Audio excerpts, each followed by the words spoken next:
Are you a lifelong fan of General Hospital? Are you a new fan who wants to know more about the history of the show? Do you enjoy talking about the show with others? Do you find yourself yelling at the TV? Is your self-care an hour a day in Port Charles? If so, we invite you to join hosts Amanda Kimmel and Shannon Coach at the place where all the hidden conversations take place and secrets are revealed. Meet us at Pier 54, a General Hospital fan podcast. Hi. Hi. Welcome to the General Hospital recap for December 14th through 18th. I'm not going to say it. Go ahead and move along. Okay. So we do have a few announcements. We are doing a watch party for a California Christmas on Wednesday, December 23rd at 8:30 p.m.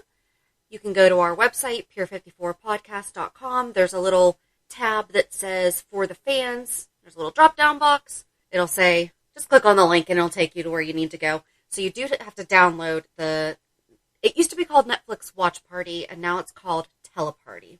Okay. So you have to download that extension or whatever. I just downloaded it for the first time, so please do not email us or message us questions, because I don't know.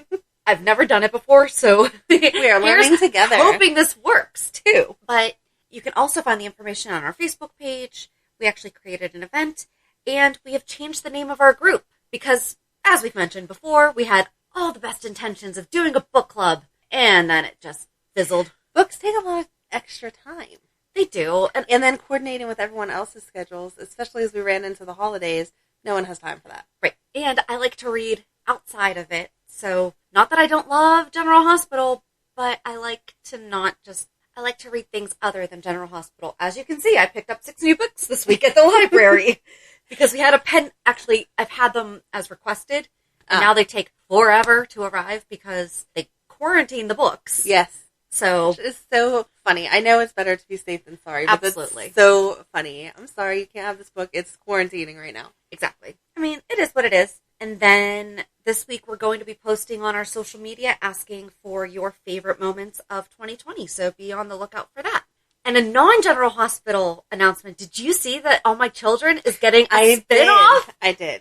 Is it definite? Like it's happening? I saw it. Okay. I read something. I don't have the source to cite, but they're supposed to be getting a primetime show, Pine Valley. I can't wait. But I want David Hayward. We have created this storyline. Maybe he can start there, and then that will be the perfect reason for him to cross back over. Please. It would be beautiful. Because our storyline involving him wraps things up, too. Yes. So finally. And then he can just leave, and then he can go to Pine Valley. There you go. Oh, no, but he better not take Anna with him. No. I think you're getting ahead of yourself. Okay. Step 1. Verify that this rumor is true. Exactly. But I think that it is. So. It seemed, it was all over the place. You couldn't not see it, even if you were trying not to see it. So yep. I'm hoping they are correct. Yep. So, like we've done the past couple weeks, how do you feel about the picking out of a... I feel like it keeps us moving along on topic better, because sometimes we go a little off. Yes. Okay. So something we're adding a little bit of this week is we're going to actually summarize. Quick summary, just because we realize sometimes people don't actually watch the show, and we even say that you should be able to listen to our show as a recap. Yes. And then our discussion. But we don't really necessarily always do the recap. We don't actually say what happened. So we're going to try this. Yes. So we're going to see how this goes. You want to go first? Sure. Maxie and Sasha. Insurance liability for deception. I love the conversation. So they were at the Metro Court. Maxie has to talk to Sasha about, we still want you to be part of deception, but you really can't be part of deception if you're going to keep going with all these drugs. So they have a very nice conversation about what's expected of Sasha, and she agrees to all of Maxie's terms because she does not want to be out of all of the deception stuff. But I really liked that Maxie remembered all of the Lucky stuff. Yes! Because she was telling Sasha that she had made mistakes in the past by helping Lucky with all of his drug addiction, and that she would not do that for Sasha. She needed to help her stay clean. Right. And that shows quite the maturity and growth that Maxie has done, because old Maxie would have not said it in such a concerned way. Right. She would have been like, well, Lucky got addicted, and then we had an affair, and so he got me to get him pills. Yes. No, Maxie definitely had a leading... Oh, she definitely did. Yeah, she takes responsibility now. Exactly. So, good job, Maxie. I basically had the same thing, except for I said, I hope she throws that makeup artist or whoever it was, designer, under the bus. Right. That's who they have on their team handing Exactly. it out. So it's not just, it can't just be Sasha. Right. Part of the conditions was that Sasha didn't have anyone bring her anything, that it was all their people. But it's not going to solve that problem if your people are who's supplying the drugs. Right. Yeah, that was a short, but that's actually how Monday started. So that's kind of that funny was that you perfect. drew that first. Okay, shake this up. Go with yellow. I have all multiple color. Oh, God. So we go from the shortest storyline of the week to the longest. Oh, Julian. I don't feel like he was the longest storyline. I just feel like they drug it out. Every day you got a little snippet, and then it was like, would you just finish it? Okay, so we start with Julian getting shot in the alley. Sonny approached him on Friday, had the gun on him. But it wasn't Sonny that shot him. No, it was some other guy came out of nowhere and shot Julian. And then, of course, Jason and Sonny shoot out, whatever. And then they're like, wait, where did Julian go? Because Julian did fall down. Yes. And then Julian somehow escaped and somehow made it to New Jersey. No. He was in New Jersey first. No, he wasn't. No, he was in some alley. And then he got to New Jersey because then Sonny and Jason met with Brick. And they were like, yeah, they have this technology now that they will scan social media against active security footage or something like that. Oh, you cannot commit a crime now, guys. And I meant to look that up. Darn it, I bet it's true, though. Oh, I mean, feel if like they're that has talking to be. about that. Side note, Stephen A. Smith was on Stephen Bradford's podcast, not this past week, but the week before. He is so much fun to listen to because he's a diehard lifelong General Hospital fan. Ooh. So he's not just a sports guy that got a cameo. He is a fan. I will have to listen. So it's a really good interview. Anyway, back to Brick.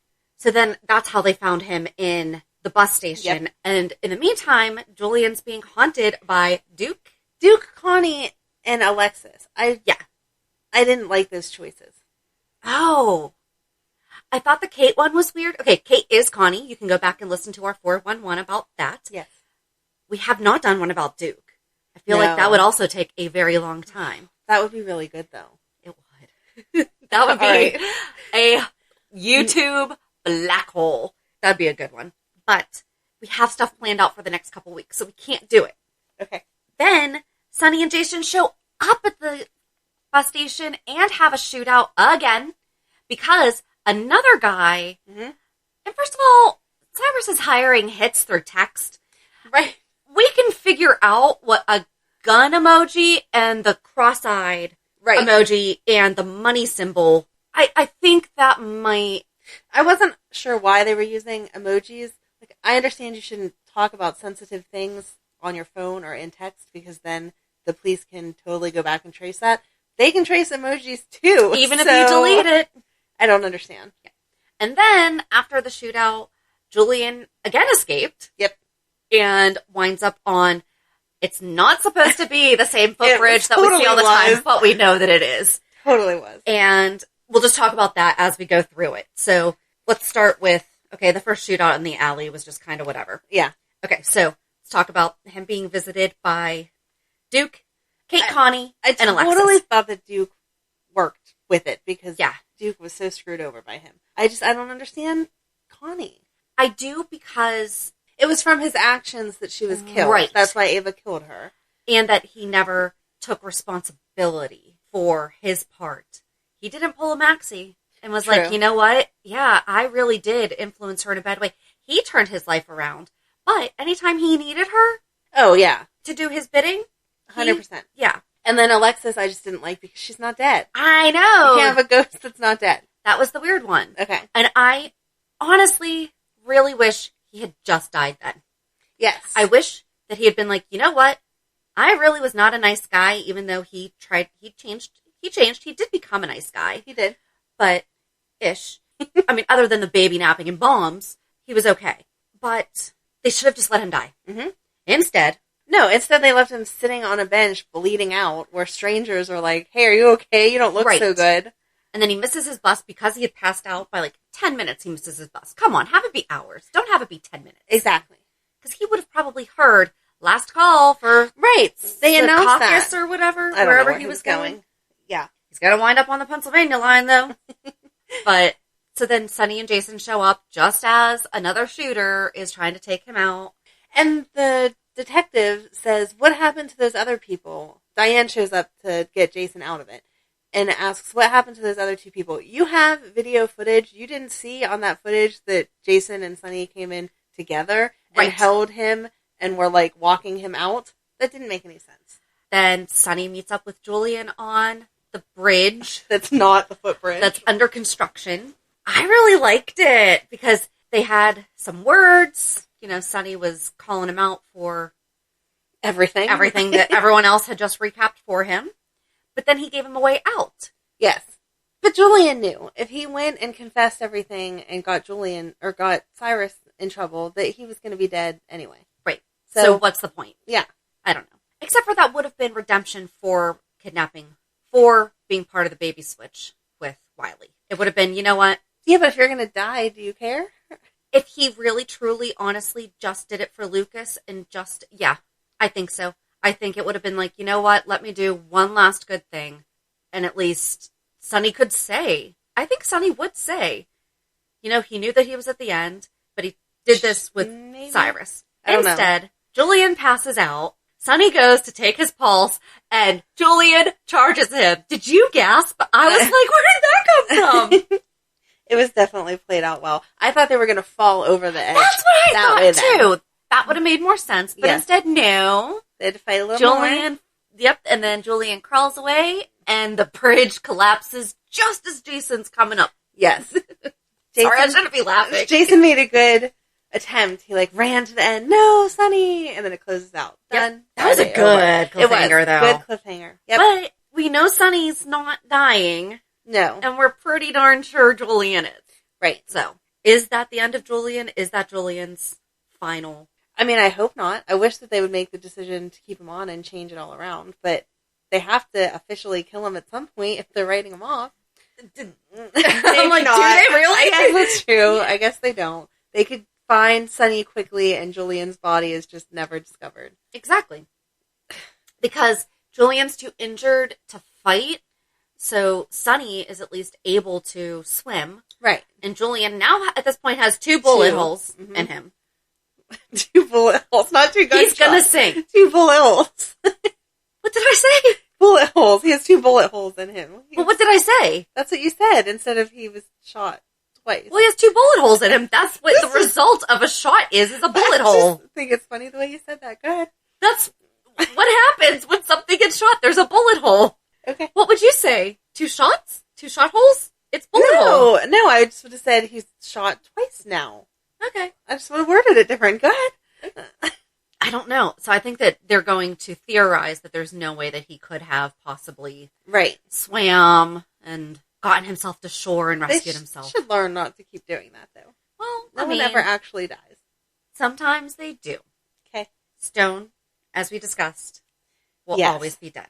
That is very true. Yes. But in cases like this, they leave it open. No body, you don't know yet. Yep. Sometimes there is a body and that's very true. Jake. That's very true. I think that's all I have for Julian. It was, it was good this week. I love that they keep going back to Megan Ward, though, for Kate. Yes. She was Kate, Connie, whatever. Alexis. Tracy called the cops on her for drunk driving, and then she refused the breathalyzer from Chase. And that pretty much sums it up. I did not think that was the direction they were going in. Like we talked about last week, I thought they were going to stage some kind of accident, not just her. And I thought that Tracy was going to get her pulled over for a DUI. Yep. So you were right. Good job, Shannon. Gold star for you. Whoop, whoop. Poor Chase.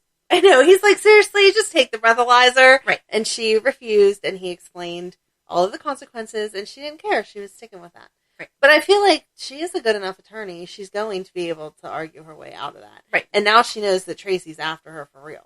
Right. Oh, and that was one thing we didn't talk about last week when Tracy offered her that job. And she's like, I don't know if you found out I wasn't an attorney. And she's like, what, you lost your brain too? I liked that. Yes. I thought that was a really good compliment on Tracy's part. A really good compliment. But then Tracy should realize that she's not that dumb. Right. I don't know, though, but Alexis blacked out. So she really could. But she knows she only had 2 or 3 drinks. But could she possibly think? She didn't just have 2 or 3 because she chugged that vodka before they left. And that was a couple drinks. That was a couple shots in that glass. I don't think she was drunk. I don't know. Maybe she I mean, now, drunk, but not blackout drunk. Like, shouldn't be driving drunk? Absolutely. Right. But blackout drunk, I don't think she was there yet. we shall see. Yes. Maybe that could be the thing that actually turns her around and Tracy's plot works. And she's like, wow, I blacked out and don't even remember all that. Maybe. But I think she's just going to get angry and blow everything up because Darn it. she's mad. And that's absolutely what I would do. So, I'm with you on this one, Alexis. But yeah, that was like just a little snippet. Like, yeah, didn't take up much of the week. All right, so I'm just going to go back to Sunny and Jason. But basically, we talked about all of it anyway. So I will pull another one because I just wrote, the one thing I did say was thanks, Brick, for remembering Dev. And can't believe he still hasn't had a funeral. I know! Just going to throw that out there. Okay. I'm really glad we're pulling these kind of in order of that they happened-ish. Laura and Curtis. I can't remember if anything was on Friday's episode, but Curtis took Laura to the home medical care facility that Florence Gray is located. And in Vermont. Got her in Vermont, yes. And got her admitted, which poor Laura having to fake being in a catatonic state. But again, she did a good job. She did a really good job. She was acting the first time too, though, so yeah, it works. Curtis did not change his name. He's like, I'm Dr. Curtis Ashford from Port Charles. Dude, they are going to Google that. Uh-huh. But turns out that Kevin actually helped get them admitted. Which I was surprised at because I thought that Kevin would, no way. Right. Same. And so they got Laura admitted into the hospital. I guess, is it a hospital or is it just it's a long-term care facility? Yes. No, Lulu's in a long-term care facility. Whatever kind of home Miss Gray is in Vermont. I would say long-term care. Possibly. I don't know. But that would have been a better disguise if they had, hey, let's transfer Lulu to this long-term care facility in Vermont. Oh, look at there. 2 doors down is a woman named Florence Gray. It has to be a long-term care facility because that's how Cyrus ended up telling Laura about it. Was if you don't like the one that Lulu's in, there are some really good ones, like this one in Vermont. So they have to be somewhat the same level of care. Okay. I'm sticking to that story. Okay. Makes sense to me. But yeah, so they did that to learn more about Florence Gray, and we'll get into all of that on another Post-it. I love Even Curtis. though they're not Post-its. They're not Post-its. No. But I love Curtis. Away from Jordan, which we'll get into later. But him by himself, he played that character perfectly. I also would have changed my name, but I guess that wouldn't work if Kevin had to write up whatever. It would be really nice if he and Sam, now that Sam is like... Yeah? Ditching Jason or moving away from Jason or whatever. But that might separating be from dangerous work for Sam to get into if she's all about she's protecting our kids. True. So Sam used to be a PI and she and Curtis had Ashford and McCall. Yeah. If you don't know what we're talking about. This is perfect. Laura, Martin, oh my and Cyrus. Martin loves his mom. He was so sweet. So we see Laura gets into the room. What's her name? Florence. Gets into Florence's room and is just kind of staring at her because the woman's sleeping. There's not much to do. And then she hears someone coming, so she hides in the bathroom. And then Martin comes in and starts talking about how he bought this cake and no one up here knew how to make it because it's a Southern cake. And you could just see him beaming with the love for his mom. And... He was. I loved it. He's so nice. And then Laura comes out of the bathroom because she realizes she's going to be discovered because he says he needs to go get water. And he kind of asks her, what the heck are you doing here? But he was very nice about it. He was not angry. He and does didn't not get riled up. I think that's definitely his character is he just... Right. Explain yourself. Let's have a conversation. And she started explaining it, and then they went through their family history and realized that they are half-siblings, which he was not as shocked as I thought that he was going to be, but I don't think that he knew. I don't think he knew either. I was going to ask you, like, do you think... Yeah. No, I don't think that he knew. But he knew all about his dad's infidelities. Yes. So I think it was kind of... Because who knows? Perhaps there are more out there. Oh, no. So... I am not ready to find this family connection. And then we have Cyrus announces their relation. So, yeah, Cyrus shows up, and Martin's, like, not mad. It's Florence's birthday. Yes. So that's why they came. Yes. Right. Yes. So he's not mad that Cyrus is there. He's just kind of annoyed because Cyrus seems to want to play hero when we all know that he gets his money through awful resources. So then they discover that obviously they're half siblings also, but he is not surprised. And he's like, yeah, I knew that. I was waiting for you to catch up. I've been planting all these seeds for months, and you haven't caught on. Right. So, and they said that he killed his dad. Yeah. That was crazy. But he's adamant that he didn't. Yes. So I don't know. I definitely don't like what Cyrus does. I definitely stick with, he's not Valentine. He's not, you know how we don't give Valentine a pass, but right. You can see the hurt child inside of Valentine when he's talking about certain things. Yes. I mean, he was angry. Right. He's like, yeah, I drove away mad. And I'm sorry, if someone admits half of what you think is true, you have to kind of assume that the whole thing's true. Right. If he's admitting, yeah, we got in a fight that day, you know, I drove away angry, and yes, I hit him, but it was not intentional. Yes. No, I believe him. Especially with the passion. Like, I do believe that it was not intentional for him to kill his dad. Right, exactly. Yeah, I don't think he would have had that same passion with it. He would have been like, yeah, no, I didn't do that, and just kind of moved on.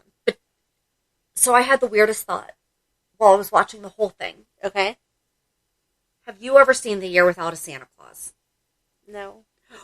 What? I'm going to say that quietly because I know she's going to yell at me. No. So you don't know Heat Miser and Snow Miser? No. Madeline, do you know the Heat Miser and Snow Miser? Oh my gosh. Listen, girl. Your mom needs to show you The Year Without a Santa Claus. There's these two guys, Heat Miser and Snow Miser, and their mom is Mother Nature, and they fight against each other. Long story short, they basically bicker back and forth, and that's what it reminded me of. I was like, oh, and like Laura's Mother Nature. That's awesome. I'm really disappointed. I'm very sorry. I mean, it's from before we were born, so it should have been one that you watched growing up. Yes, it's Rankin and Bass.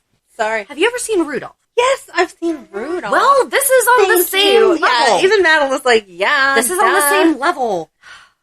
I'm sorry. Oh my gosh. Okay. So anyway, there is a part of that movie where they're bickering back and forth, and that's just what it reminded me of, was the Miser brothers. Got it. And before Martin started going into the ingredients of what a hummingbird, it was a hummingbird cake. You had already Googled it? I had already Googled it. Of course you did. And it's pecans. I loved how he described it. He's like, because when Laura came out, she's like, so what's hummingbird cake? He's like, pineapple and banana and pecans and cream cheese frosting. It's delicious. Now, what are you doing here? Right. You know, he's like, why am I answering your questions before you're answering mine? Right. He was very polite, too. There was something, he's like, okay, so I've entertained you coming out of the bathroom and asking about cake. Right. What's up? Answer my questions. Right. Yes, I like him. But so pecan, cinnamon, banana, pineapple, and a thick cream cheese frosting. And so I'm kind of... You gonna make one? Kind of curious about this. I just might. You should make one for Wednesday's watch party. Okay. Oh, I can't eat the whole cake by myself. I'll come over and eat with you and watch with you. Okay. But I think that's all that I have for... Oh, the one thing I did say, I was like, if Cyrus became a drug kingpin for moving once in his life, then I should be the queen of all crimes, because... Yes. I mean... You move a lot. It was... You stay in the same general area, though. No. I was born in Virginia. Oh. But that wasn't your choice to move. No. Okay, so me as an adult choosing to move, yes, I have stayed... Well, no, my first move was to Boston. All right. And then I boomeranged back. That's a whole other story. Like, I've lived in New York. I lived in all over, like, Western PA. Huh. So. You're more exciting than I am. I have not. It did not say it was exciting. As a grown up, I have lived here, and that is all. But the things that have brought me to needing to move kind of stink. Oh. Okay. So, there's That's another soap opera. That is. All right, it's your turn to draw. Okay. I'm just making sure that that's all that I had. I feel like we covered it. Me too. It was a good scene, though. It was really, I enjoyed that entire thing, and I'm really excited about where it's going. Liesel and Squatty disposing of the body. That rhymed. You're a dork. I didn't mean to. And Liesel talked to Franco about the voices in his head. Do you think she possibly knows that he would have Peter's voice in his head? It's Liesel, so you can't underestimate anything that she knows. I don't know. That would be a good storyline for her to help him process it out and figure out what's going on. It's a Drew memory, obviously. Right. It's a Drew memory. But I think that it did not surprise her when she said that. Right. When he said that to her. Mm-hmm. I don't know how she's going to fix it, though, or change it, or do whatever. I have no idea. Because just because you were in charge of the mind clinic, or whatever it was called, doesn't mean that you actually know how to get in there and fix it all. Like, you had doctors that did that. She's the kind of woman I feel like she would have known how to do that. And that's how she became the head of the mind clinic. Okay. For her. I do agree with your statement, though, that the person in charge doesn't always necessarily know All of the jobs under Should them. they? Yes. Right. Do they? No. No. But I feel like she would. I mean, maybe. I don't know. I don't know where they're going to go with that. I was surprised that they killed him already. I figured the doctor was going to end up dead. I just did not see it coming the very beginning of the storyline. Right, because now what's Dante going to do? There's no more clicky pen. And Scotty just kind of let it go way too easy. Oh, okay, I'll leave. You can handle the dead body. I'll take Franco back to the hotel. Anyone who knows Liesel knows, do not trust her like that. So, but it's her best friend's dad, so I don't think she's going to throw him under the bus. I really don't. I don't think she's going to throw him. Because it would hurt Franco. I don't think she's going to throw him under the bus now, but that's information that she's going to have on him forever. And you don't know how she can twist it around later. True. So, true. Very true. I don't know. I feel like that story was underdeveloped this week. Yeah. They gave you that little bit and then moved on to everything else. Right. So, I don't have much thought on it because I don't know where they're going. I don't either. One thing I forgot to say when we were talking about Maxie is when she talked to Britt. Oh, yeah. I'm just going to throw that in there because it's a little blip also. Yes. Did she forget that she's still family with Britt? She wasn't forgetting. She was just trying she to said, find... we're going to be family soon, Britt. No, you already are. She's your nephew's or your baby's aunt. Yeah. But they haven't... they are family? Nathan on died. Paper. They weren't divorced. They didn't separate. I think she meant we're going to have more of a family relationship now. They need to work on this. How they're saying these things. The way that she worded it was incorrect because they were family no matter what. But I think she meant now we're all in the same town and we have these babies. They're related to you and we're going to move forward that way, like as a real family, not just like I wouldn't consider my exes. I mean, but they're part of my family, even though they're not my family. They're my kids' family. So they're my family. You know, I don't necessarily invite them to family things, you know, my family things, but I don't not consider them. They're a significant part of my life because they're my kids' family. Right. No, I think if any of that sounded... No, okay. I 100% get what you're saying. I feel like it's just muddy water at that point. Like, my nieces and nephews from my ex's side still call me Aunt Amanda. Of course. And they're my nieces and nephews. But at the same time, do I see them all the holidays and buy them presents and hang out? Like, now playdates happen when their dad has my kids, not they're coming over, you know? So it just changes the dynamic. And I think that's what Maxie meant is before, yes, we were family, but you were who knows where. Right. And now you're here so we can actually have a family relationship. Yep. So, is it my turn again? It's your turn. Ugh. Curtis and Jordan. Your, wrap up of it is exactly right, except for I was just over it already. So you wrote, Curtis, I just Jordan wrote bullet know points. all of these secrets are not okay. I feel like Curtis should have had this conversation a long time ago with her, even though he didn't even know all of the secrets that she was keeping. Yeah. So, but he knew something was up. Like, he had a sixth sense about it. Yes. So Taggert officially came back this week. As far as everyone knows, he's not dead. And we'll get into all of that. Though. Yes. But this is the outcome. Exactly. So then... Curtis was one of the people that found out he was alive. Right. So Jordan calls him while he's away with Laura and is like, hey, we need to talk. Don't want to interrupt you, but call me before you come just flying back into town and hear all this from other people. And he basically called her out on all of her stuff. So you lied to me about him. You lied to me about your stuff with Renaut. You've lied to me about God knows what else. What the heck? And she made excuses like she always does and tried to make it sound like it was in his best interest, which I don't really agree with because Curtis is smart enough. He could have helped. And he was a police officer. Right. So he has the background. There is definitely a line of confidentiality that, she probably shouldn't cross, but stuff like that. And like he said, you saw how torn up I was over Trina. Right. She could have saved him a lot. Right. And if you kept her. it just between you and the other main players, then maybe. But she did bring Portia into it halfway. And I don't know who all else knows. Sunny and them and everyone else. So right. Too many people knew that you then weren't confiding in your husband. Right. And then it ended with them, like, each on a side of the door with these looks like... Okay, that was such a soap opera moment. It was such a soap opera moment. It was such the stereotypical when you watch a show or a movie and they show a soap opera. Yes. That's what they were showing. Yep. I'm like, really, guys? Right. Stereotype. Yeah. And I didn't like it because I just wanted him to be mad and walk away because it's time that they're done. I'm over Jordan. So, I think that Curtis and Portia are going to get back together. Yes. Because he's going to feel so betrayed.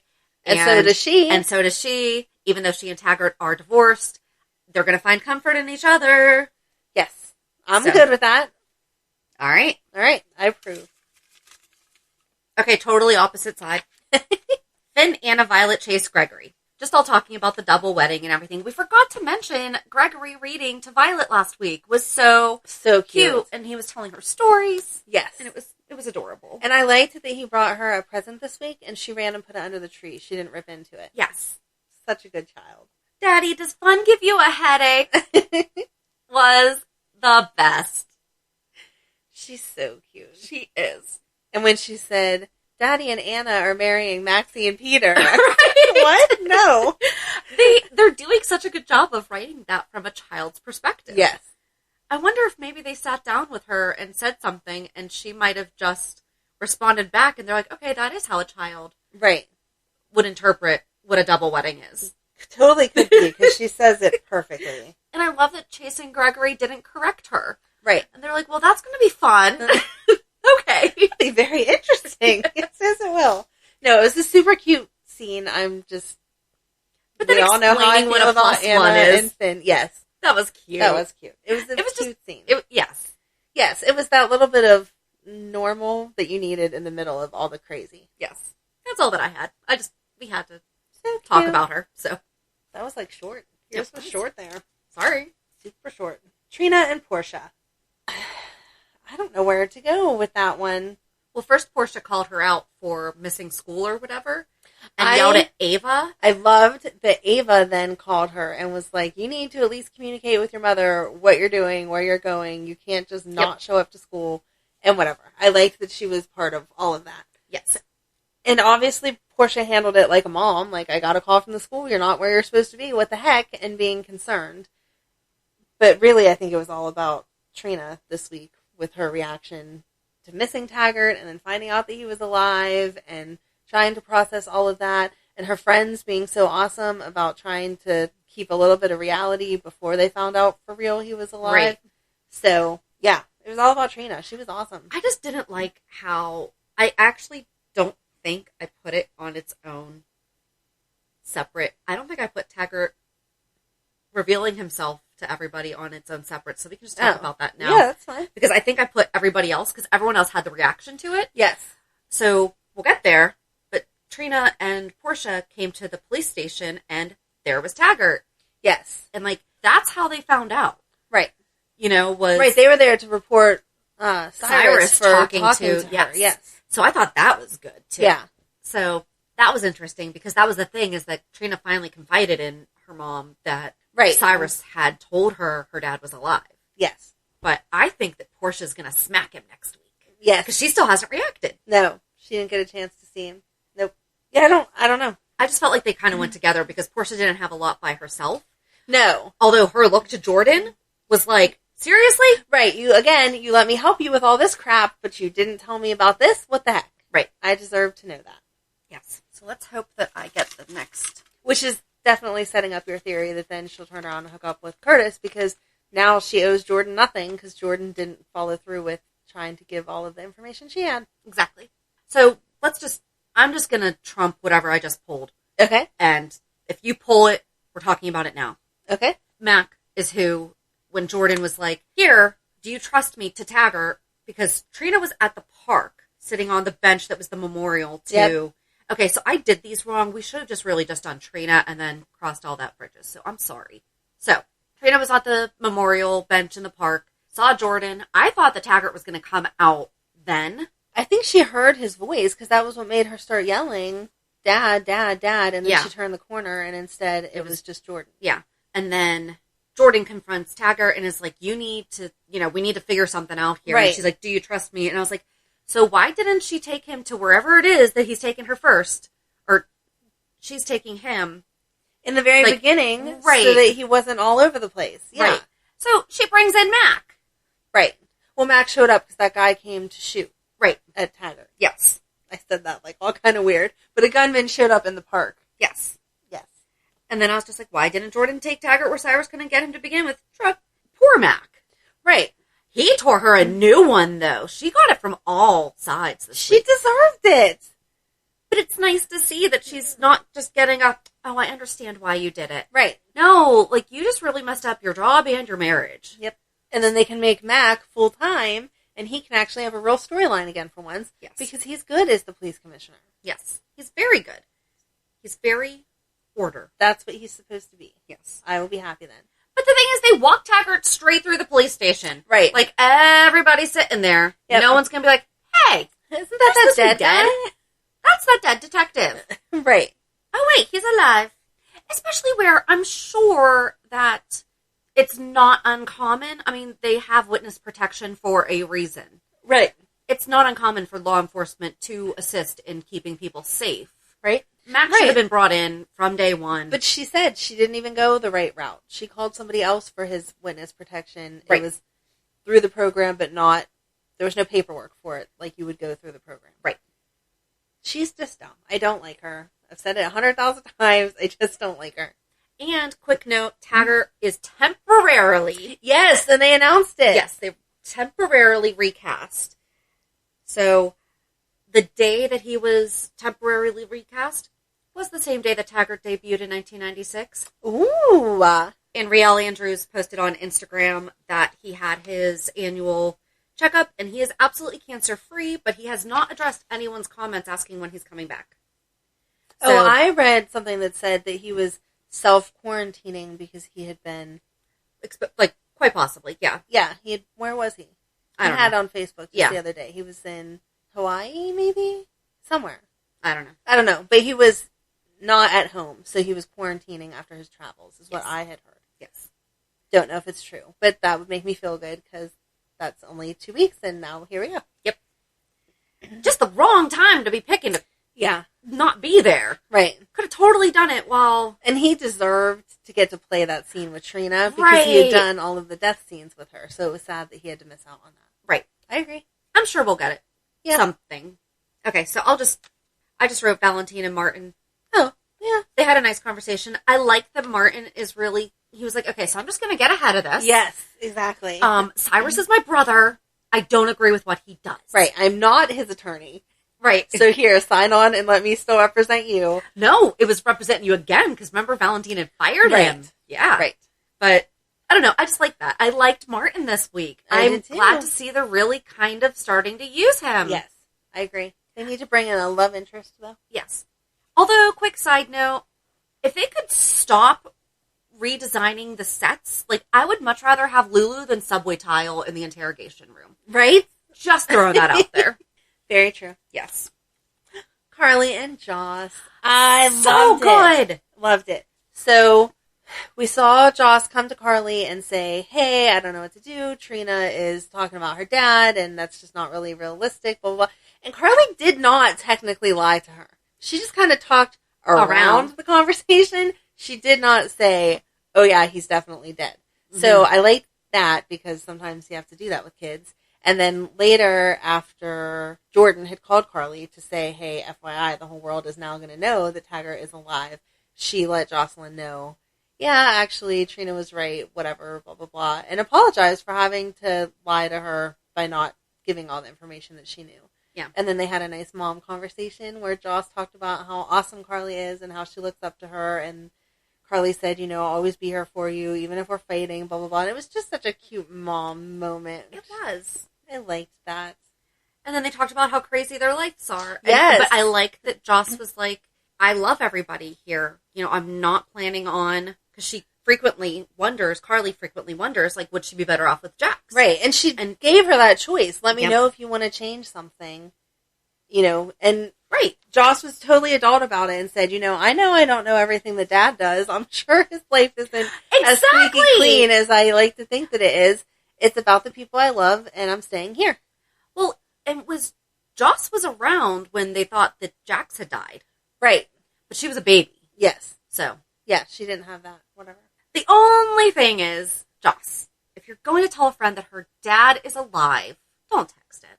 Right. Like, right. That's a phone call, girl. Yes. But Carly saved that too, because she was like, I'm pretty sure she already knows. Right. So let's finish our conversation. Right. And if she doesn't, Joss is not the one who should be telling her. Right. So it was just good all around that Carly. Exactly. Yeah. It was nice. It was nice. All right, there's Mac. We already talked about him. Oh, and Trina mentioned Aunt Gia. Yes. Oh, they totally should bring her back. I wish we had done this one before yours, but it's Carly and Jordan. Oh, Jordan assuming that Carly knew. Carly only just found out. Yep. Jeez, Jordan.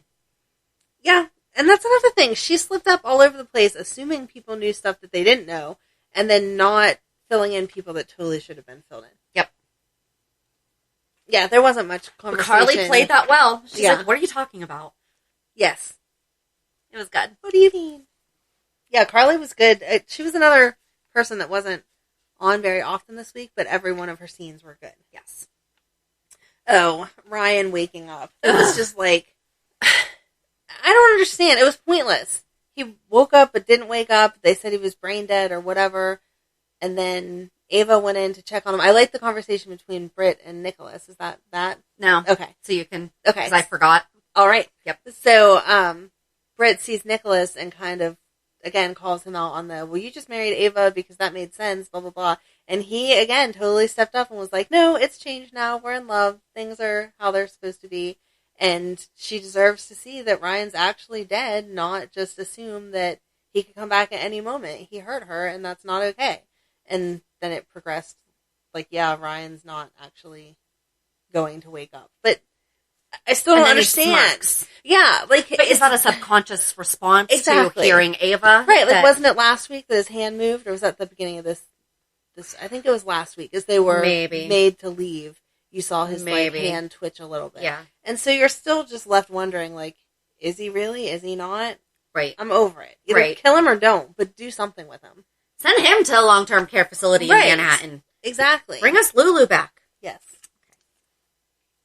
All right. The last one, Michael and Chase in the locker room. The week after we talk about Amanda objectifying the guys. And that was all I could think of. All they saw.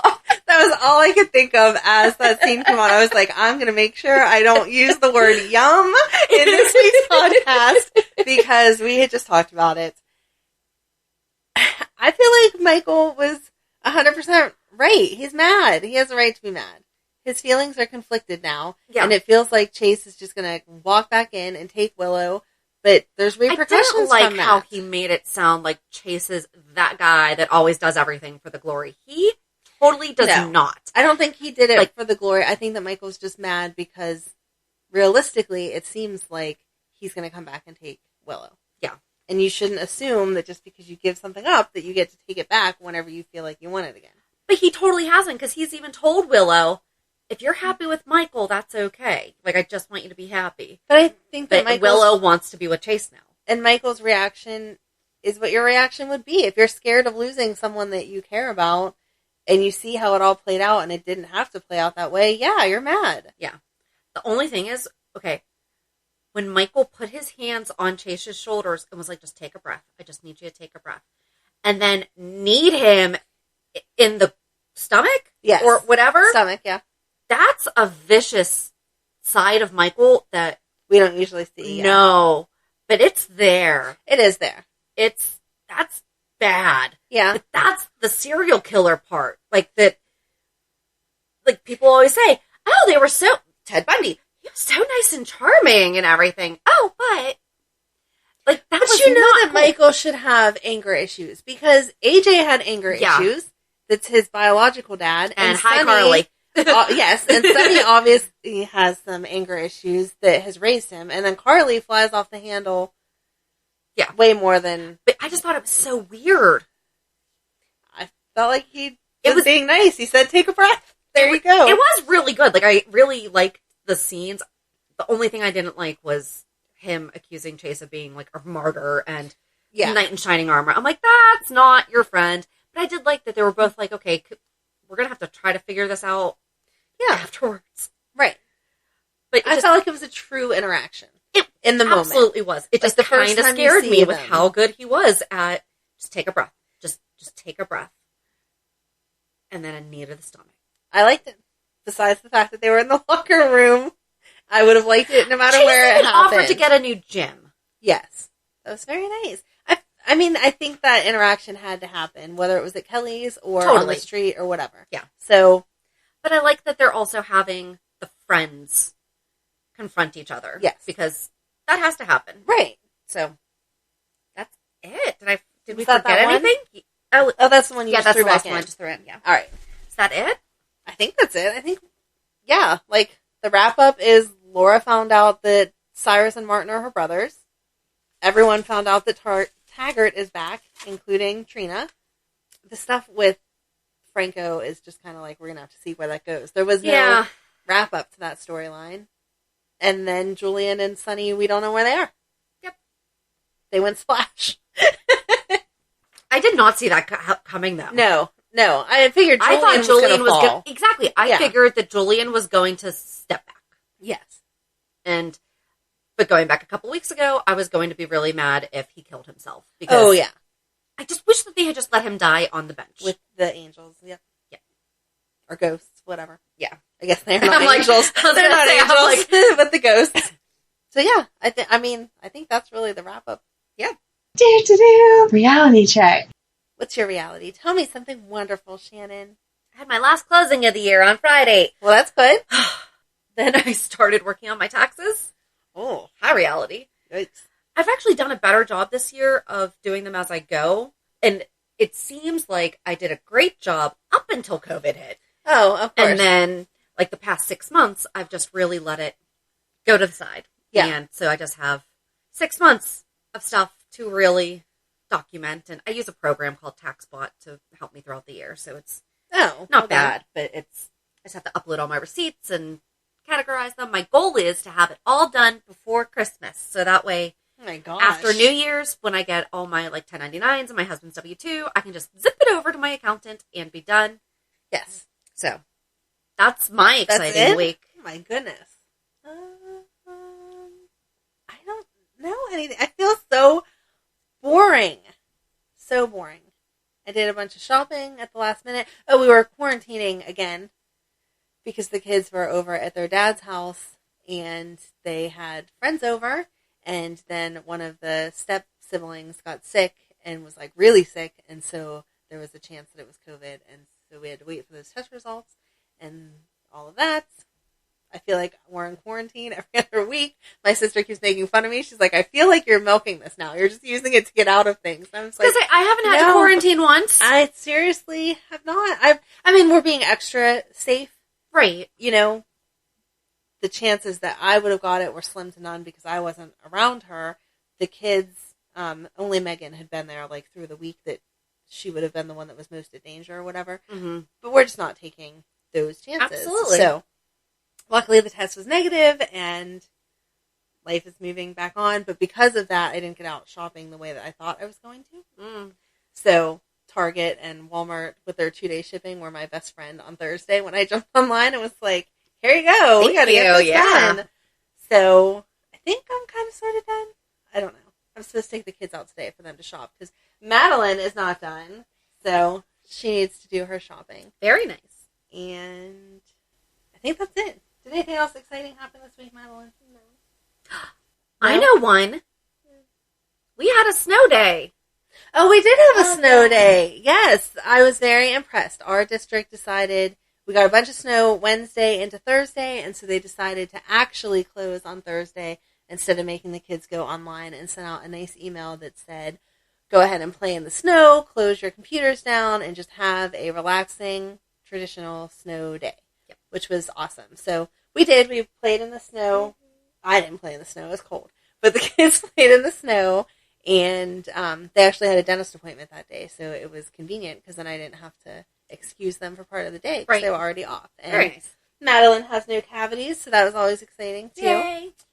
And, yeah, that's pretty much I think our school followed suit. Did you see the letter that was sent home by, it was a county in West Virginia? Yes. Yes.